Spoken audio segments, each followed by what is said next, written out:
All right, we are on the last of the muscles. So we're basically going to be picking up exactly where we left off last time. We're going to be finishing off with the contractions, but also more so what triggers the contraction. So we know, okay, the sliding mechanism, we know how these things work now, but what triggers them? What causes all of this? And that's what we're going to go get into today. So let's go ahead and get started. So just to review, this is, again, the sliding filament mechanism that we talked about. Those thin filaments are going to go over the thick filaments. They're going to overlap with other thin filaments, right? That's the contraction, and then they're going to relax and go back to their natural state. This is known as concentric contractions. This is initiated by the release of calcium ions into that sarcoplasmic reticulum. Remember the sarcoplasmic reticulum, like the endoplasmic reticulum, same basic structure, except this is for sending calcium. This is for sending signals and sending calcium. The calcium ions are going to bind to the troponin molecules, right? This little troponin complex right here. That's going to change the shape of the troponin, and it's going to move it. It's going to move it out of the way, allowing for these myosin heads to bind to the actin molecule, because that's really what they want to do. They really, really want to. So again, the troponin is going to change shape. It's going to move the tropomyosin muscle. Basically, these little myosin heads are going to attach to that actin because the binding site is now exposed. And then those myosin heads, basically, once they're bound to the actin, they start to bend, and they're all going to bend in I should bend this way.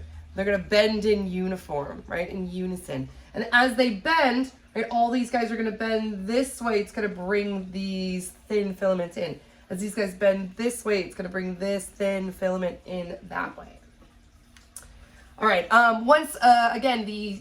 Basically, once these myosins are triggered, they're going to release the actin molecules, and then the sarcomere is going to relax and go back to its extended state. This is all initiated by your nervous system, right? The whole point is your neurons are going to fire a message that says, hey, I want to pick up this remote right here. I'm going to go pick it up. So it's got to have a stimulation, right? And that stimulation is going to be coming from your nervous system. So these nerve cells, which we already talked about, known as motor neurons, you can think of motor neurons, right? The neurons responsible for motor functions, right?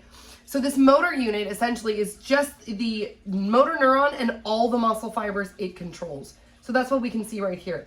So this would be our motor unit all the way through here, right? With our motor neuron, number 1 and number 2, innervating these guys right here, basically receiving their signals. I should say sending their signals, right? These guys are sending the signals, and these guys are the receiving signals right here. Those neuromuscular junctions, neuron-muscle junctions. That's what that, right? We talked about smaller motor units controlling fewer motions. This would be like very, very specific eye motions, right? Versus the larger ones that are just for extension of this muscle or contraction of this muscle. Now here's what a motor neuron looks like. Hopefully you guys remember this from histology. We've got our dendrites on the outside here. This is like that hair. It kind of looks like Medusa's hair, right? These dendrites are the ones receiving the signals from outside sources. So it's going to usually get transmitted from one cell to the next, to the next, to the next, to the next. And this is how they do it. So these are the receiving ends over here. This main part of the neuron is known as the cell body, right? You can see that nucleus right there. The axon would be kind of like the outgoing. So the dendrites are the incoming, right? The receiving. The axon would be the outgoing. So the message is going to go this way and then out to the terminal branches, terminal meaning end, branches of the axons. These are going to actually be covered in what's known as a myelin sheath. This is really important for electricity conduction, right? We don't want signals getting fired off in other directions, right? We want them to go in a single direction, and that's what this guy was right here. These little myelin sheaths, they help to speed it up. It helps to insulate and basically direct those impulses. What else do we have? This is the axon, the main body passway. This is the neural impulse, basically going this way. This neural impulse is also known as an action potential, or the potential to do action, right? Or cause change. And so therefore, that's the signal that we're releasing so that we can have change happen. I think that's everything for motor neurons. So essentially each muscle fiber is basically going to be connected to these terminal branches of the axons right here. So the message is going to receive right here. It's going to send it down the axon here, and it's going to basically release it at these terminal ends of the axon. And that's what's going to be picked up by the muscle cells, by those sarcolemma. And that's exactly what you can see.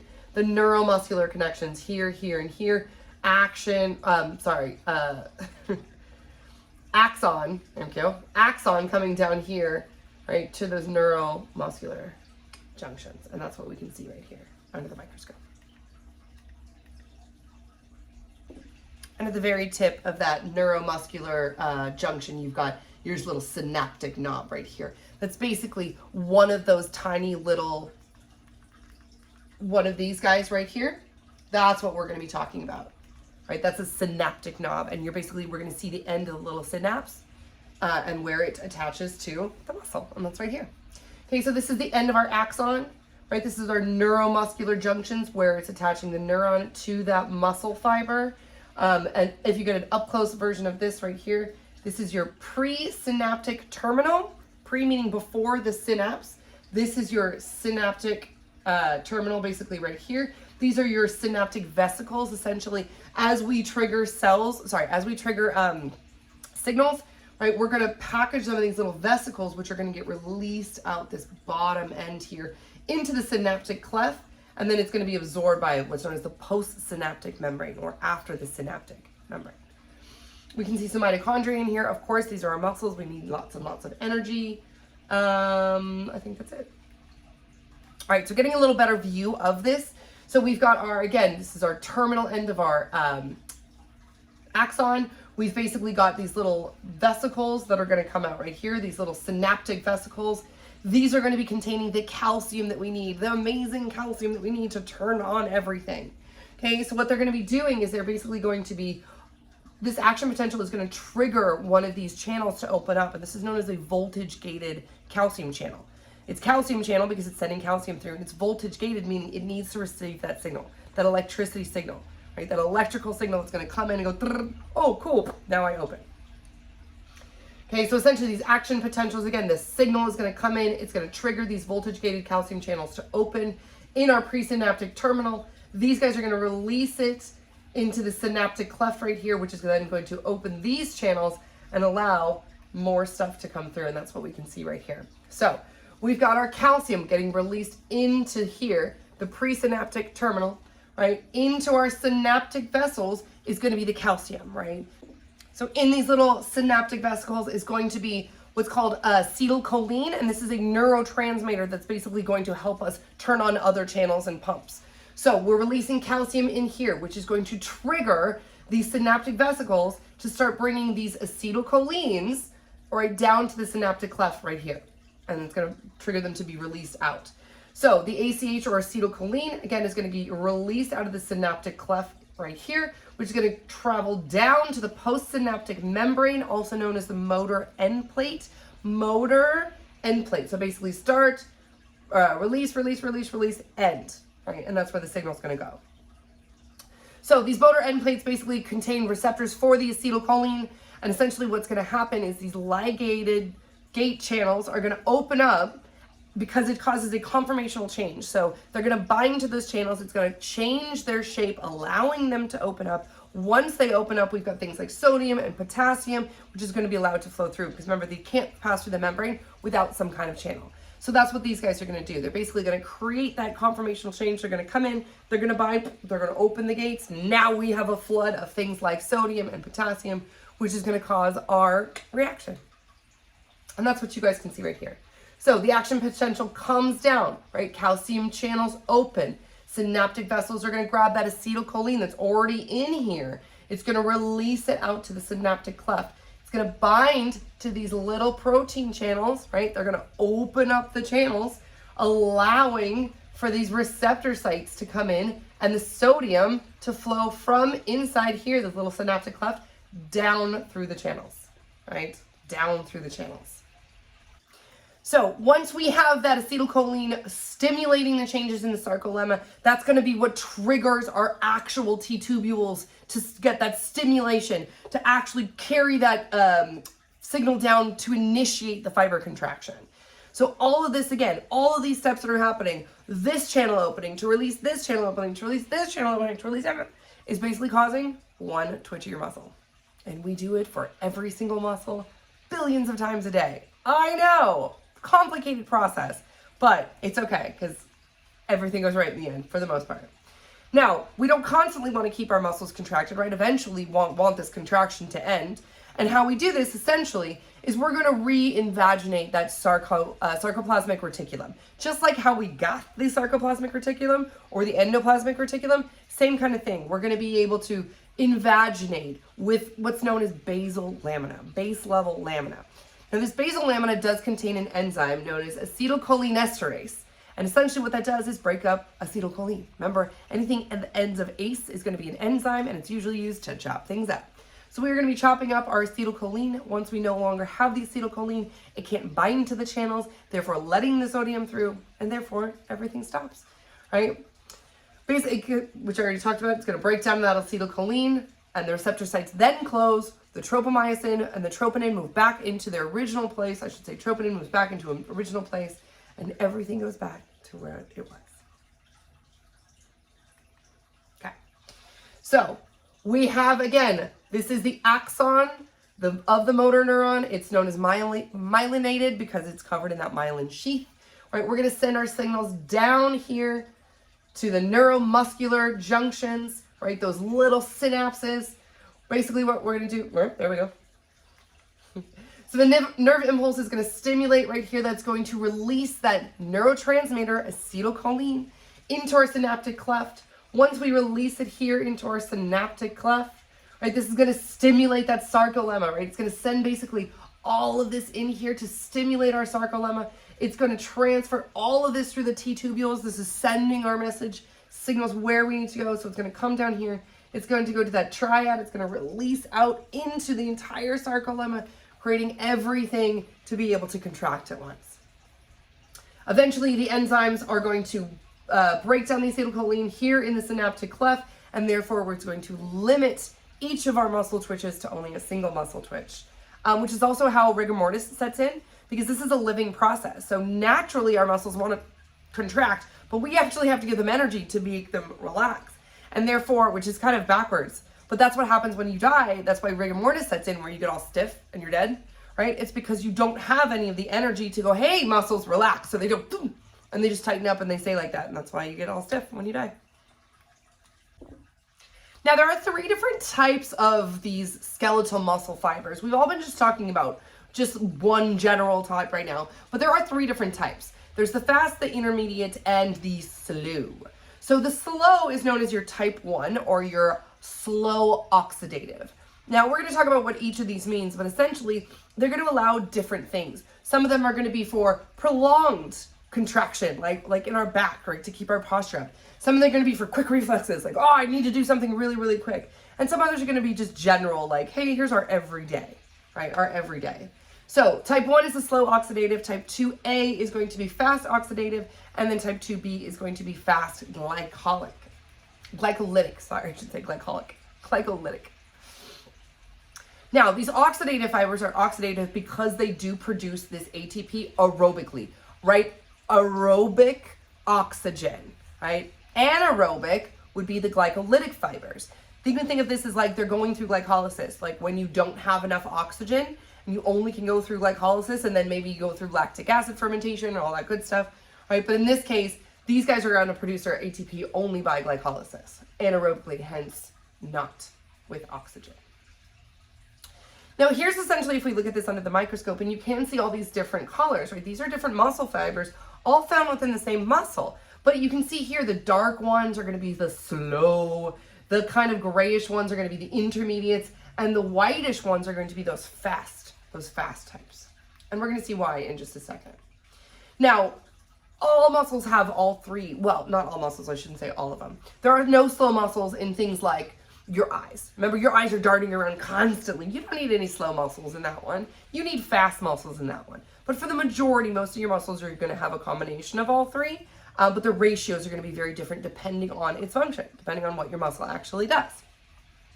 So the slower muscles are going to be, like I said, the back, the calf muscles, things that are basically not contracting super fast, not moving super fast, right? These are ones that are like constantly being used. Like if I'm standing there for hours and hours and hours, that's a constant contraction that this muscle is going through. So it's slow because he's relaxed, he's chilling, he's like, I got this, I'm here all day. This is a marathon, not a sprint.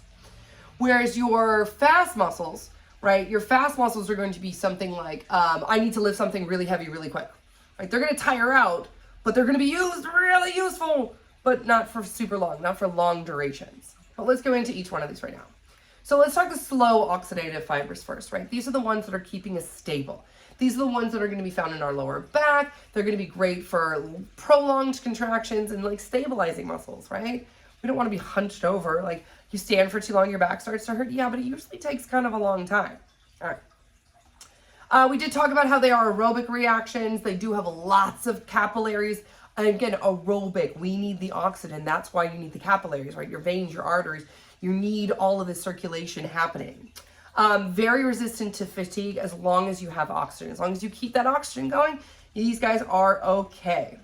Now, they don't have a ton of power in them, and that's because, again, they're not really pumping lots of ton. They're keeping us up, right? They're constantly being used. Now, you can, of course, strengthen these, right? And people do through working out and all that kind of stuff like that, especially if you talk about your lower back. I know if I sit too much, my lower back kills me. So if I don't work it out a little bit, it does get a little sore. Let's talk fast oxidative fibers. This is going to be your quick contractions and your constant uses. Think about like your lower extremities. You are constantly walking around all of the time, right? Sometimes you got to run. Sometimes you got to take off real quick, right? Like really, really great for quick contractions. Again, very highly oxygen dependent. Another one of these oxidative ones. Very rich supply of both myoglobin because it carries oxygen. And again, your capillaries all for circulation. Pretty resistant to fatigue as well. Again, these are your legs, right? These are keeping you moving all day, every day. They're constantly getting motions. You ever try to like hold something above your head for a long period of time? You're like, ow, my back kind of hurts, because we don't do that a lot, right? At least not most of us, I should say. But walking, yeah, most of us walk a lot every single day because it's good for us. It's good for us. Now, these are more powerful than the slow oxidative, but they're not nearly as powerful as the glycolytic, and that's because the glycolytic ones is like the emergency muscles, like we gotta go now. So again, our supportive muscles are going to be strong, but not, the best. These guys are going to be like, hey, we get used all the time. We've got this. And these guys, the fast glycolytic molecule, glycolytic fibers, I should say, this is when we got to lift something really heavy. Right? I got groceries and I don't want to make 6 trips back and forth to the car. I'm going to carry everything at once. Right? That's what these guys are going to be used for. Great for that, but do tire out quickly. Now they are twice the size of the oxidative fibers, so you got some big, nice, strong muscles here. But again, they're gonna burn out pretty quickly. So they don't have a lot of capillaries because this is going to be an anaerobic process. Excuse me. So they do, again, great for quick contractions, but not great for prolonged exposure or prolonged contractions. This would be like, hey, we got to lift something really heavy, really quick just for a second. By the way, did you guys hear about that lady? I think it was like in the 80s. Her son got trapped under a car. And it was like mom strength. All of a sudden she like lifted this big ass car and like held it for 5 minutes. I always thought, we heard the stories as a kid too. We're like, Mom, crazy mom strength. Yeah, crazy mom strength. And we still don't even understand how it worked. But supposedly she lifted like a 3,000 pound car and held it for like 5 minutes. I mean, not like over her head, but she like lifted it up far enough. What the human body is capable of is mind blowing. And we still don't even know all about it. I know. Let's talk about a little bit what happens when these muscles get damaged. This is known as rhabdomyolysis. And essentially, or rhabdo is shortened a lot of times. What happens is this is going to be caused by some kind of damage to the muscle. Some kind of extreme force has come down and damaged that sarcolemma. And essentially what happens is that causes this rhabdo, which is a disintegration of these skeletal muscle rods, essentially. And they all start to kind of break down and just starts to kind of glob into each other. Now, unfortunately, this can actually get released into our bloodstream and therefore into things like our kidneys, causing things like blood-filled kidneys, which can then eventually lead to kidney failure, which is definitely not a good thing because it also can lead to heart failure. And that's what you can see right here. So essentially we have like this very damaged area. This would be like severe damage, not just like superficial bruising, but like damage, right? So what's going to happen is these damaged muscle cells are going to start leaking into your bloodstream. And that leakage can be things like different parts of cells. It can be other calcium channels. It can be just parts of fibers. It can just cause this kind of like clumping. And essentially that's what can cause that kidney failure and the heart failure as well as the heart attacks, is because you're clogging your arteries, essentially is what you're doing because of this damage. Now, not all damage is bad damage. We did talk about how when you're muscle building, right, you're also tearing some of these fibers, but that tearing is actually going to increase and therefore stimulate more production of more fibers and therefore buildings. And so that's essentially what we have. Now, every single person does have all three types of those muscles, the slow oxidative, the fast oxidative, and then the fast glycolytic. But they don't always have the same proportions, right? So I could have more of one type than, say, someone else. And this is all going to be, unfortunately, genetics. Now, we can change this through training. Just like as we're strengthening our muscles, we can change this. But essentially what you're doing is you would be expanding them or growing them. But as soon as you stop the training, they are going to shrink back to their normal size. So if you do have slightly larger or slightly more of one type than the other, you can kind of change it during training. But if you stop training, that's kind of when it goes away. Now, weight training is basically what I talked about, right? We're ripping and we're shredding those muscle fibers. This is going to increase the production of more muscle fibers. It's also going to increase the diameter of said muscle fibers, hence that bulking up the guys are always trying to do, and women. Don't get me wrong, I have an roommate who is a professional bodybuilder now. It does happen. She's doing great. So essentially, yeah, you're producing more myofilaments, more myofibrils, right? As you tear them and you break them, your body's now like, oh, I gotta make more. In fact, I gotta up my production of more. And that's how you build on that muscle. So I know it's like sometimes you get home from the gym and you're like, I'm so sore, I don't want to work out again. That's like the best time to work out, because when you're sore, that's when you're gonna really tear through them. And that's gonna cause the most amount of growth in such a short amount of time. Now, as these fibers do enlarge, remember those satellite cells we talked about in Muscles 1? Hopefully you guys do. Well, essentially these guys are basically looking for damaged cells. They're just kind of doing some general cleanup. But when needed, when you're really pumping iron, they're like, whoa, I've got a nucleus over here that you probably need, because we're going to need to do cellular replication. We're going to need to start building stuff. You're going to need more. Take my nucleus. So then these satellite cells are actually going to fuse back into the muscle fibers and help add nuclei, right, to these fibers, because that's what really we're going to need as we're doing this training. Now, I hate to say it, ladies, there is unfortunately a difference when it comes to our muscular structure. Now, this does not mean that this cannot be changed through behavior. Like I said, my former roommate, she's now a professional bodybuilder, and she is massive. She is giant because she's been working at it and working at it and working at it. But on general, women do have less muscle mass than men. We have about 36% of our bodies made up of muscle, whereas gentlemen, you have about 42%. Now, again, some women are going to have more than other men, but this is on average. So you can kind of just look at this as like a generalization. Now, typically men do have more muscle because of things like testosterone, right? You guys have more testosterone, which is going to lead to more muscle production. Now, some people have taken testosterone supplements and stuff as their bodybuilding. Men, I know, as you get older, you lose testosterone. There's all those commercials, oh, take more testosterone, men. That's essentially what it is because testosterone is going to be one of these direct builders of excess muscle. Now, we did talk about the formation of these muscle cells from the myofibrils. Hopefully you guys, the myoblast into the myofibrils, into the myofibers, all of this, right? So hopefully you guys remember this. If not, here we go. So these myoblasts, again, is what's going to start fusing together to form these elongated skeletal muscle fibers, right, with those multiple nuclei. Now, this does happen about, I'd say 7 weeks in is when we have our first muscle contraction. So seven weeks after conception is when you have your first true muscles actually working and contracting. So this is what we have here. Say we're in our embryo, right? We have our embryonic mesoderm cells. These mesoderm cells are going to give rise through mitosis, just through normal growing cellular division, right? We're going to give rise to these myoblasts. Several of these myoblasts are going to fuse together, right? They're going to elongate to form this myotube, right? The myotube eventually is going to turn into this mature skeletal muscle fiber right here.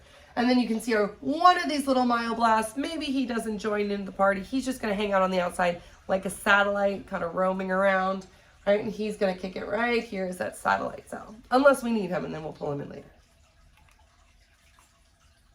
Now, what happens when we get older? Essentially what we're doing is we're losing these muscle fibers. So the number of muscle fibers are going to decrease and the amount of connective tissues is actually going to increase. So yes, we're still holding everything together, but the muscle fibers themselves, the numbers are decreasing and decreasing as we get older. In fact, up to 50% by the time we're 80. So by 80 years old, you have half amount of muscle capacity as you did when you were, say, 40 or even younger. Yeah, so this decrease in this muscle mass, essentially is what it is known as sarcopenia. Essentially, we're just the muscle wasting away, right? It's literally just degrading and degrading and degrading, which is why older people are a lot thinner, right? So they kind of shrink, well, they shrink a little bit because of gravity, and your muscles are not being able to support you nice and tall anymore. But also the muscles themselves, they get very small, they get very weak, and they tend to get much thinner. Guys, that was muscles. That was muscles part 3. End of muscles. Make sure to check your study guides for the actual muscles that you have to know on the test. It will be on the Canvas site. We do go through each and every single muscle of the entire body in lab, so make sure that you guys pay attention to that, as well as all the lab manuals, the study guides, and all that, those handouts and stuff that I gave you guys. So make sure to definitely check the Canvas site for all of that information. Otherwise, please email me if you guys have any questions. Thank you so very much, and I will see you next time.